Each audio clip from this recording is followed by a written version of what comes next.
Howdy folks, I figured I'd go through the old part of the cemetery here.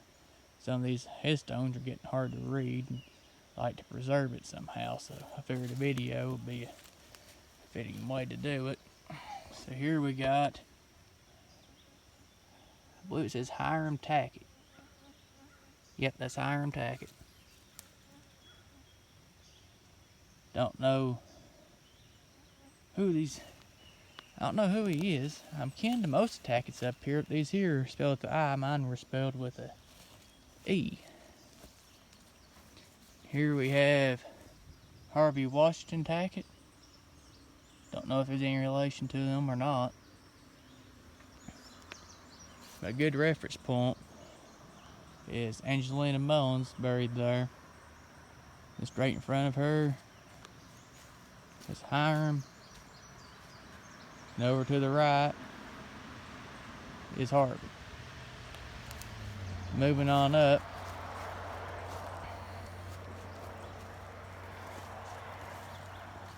we have, I do not know for sure how to pronounce her name. I know I can make out Akers, and that she died in June. Had a book at the house. Somebody thankfully got to it before the rest of the writing started to flake off. I believe it's pronounced Mitra or something like that. Akers.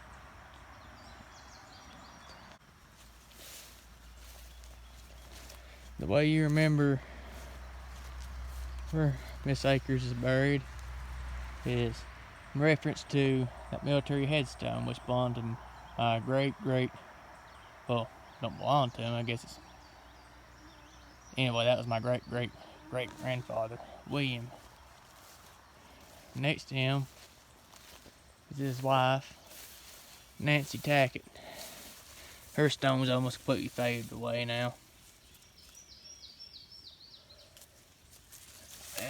Well, so excuse me as I clear some of these weeds off. And got the top bar there. Alright. Let's see. Nancy Tackitt. And it says, I have no idea what this says. Tennessee.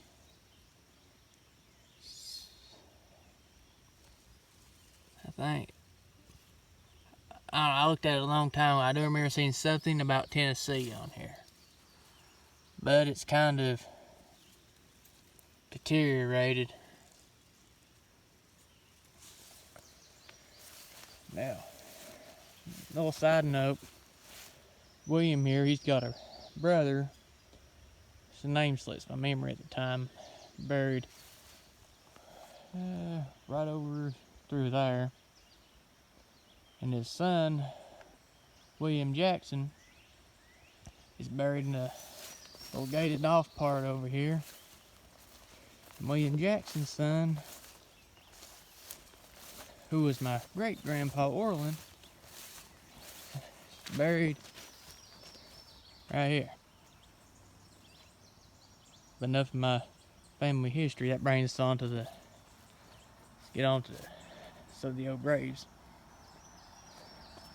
Here is Orland's brother, Curtis Tackitt. Now,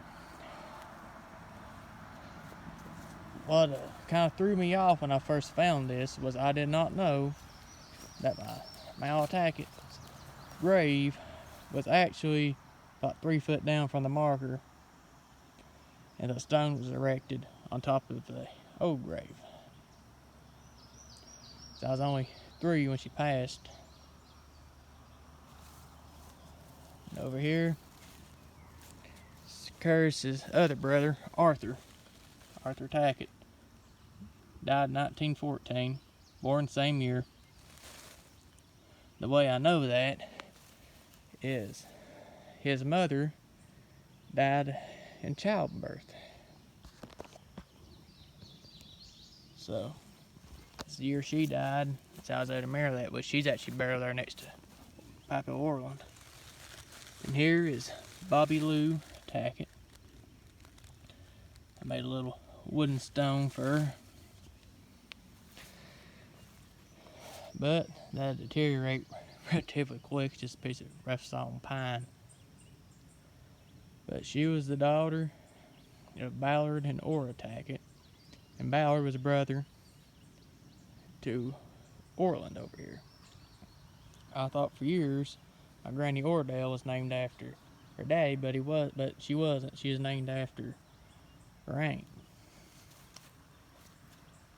I don't know why I threw a little tidbit in there for you. But any of the Tackett family watching this might find it interesting, I hope. And here is Kenneth Austin. Cannot remember the year that every one of these babies died. Because Bobbie she might have been 3 months. Kenneth, I don't know. Now, I got it wrote down somewhere for Bobbie. I put that in the description. But I'm afraid that one day this will be lost. So hopefully this will help preserve it in some way. And by the way, here's Granny Lydia, Arthur, and Kurt's mommy. My great grandmother. Now, I don't know if it's the same Lydia or not, but I always heard, but I heard back in the summer stories about a Lydia Little. That was her maiden name. Used to come over here and deliver babies.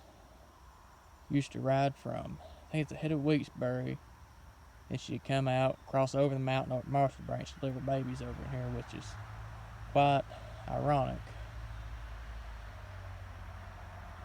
But hope this was helpful to somebody out there. And